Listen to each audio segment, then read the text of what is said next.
Hello friends, welcome back to my YouTube channel Aayansh Kumar official. तो friends, आप सभी लोग का हमारे न्यू ब्लॉग में स्वागत है। और हम लोग आ जाए स्टेडियम। तो स्टेडियम आते ही देखिए मेरा बच्चे का शैतानी शुरू हो जाता है और इधर उधर भागना शुरू कर देता है। ये देखिए भाग रहा है। और स्टेडियम में खेलने के बाद मैच खेलने के बाद पानी मारते और उधर पानी में भाग के जा रहा है। देखिए उधर बहुत कीचड़ है। और ये देखो, जैसे हिला उधर है ना, ऐसे एक हिला इधर दिखने को आपको दिखेगा।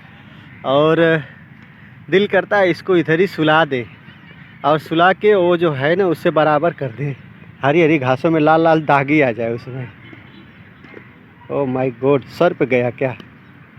तो ये बात को सर पे जाते हुए, ये देखो सर खुजलाते हुए लोगों को कान दुखते हैं, इसका सर दुख रहा है।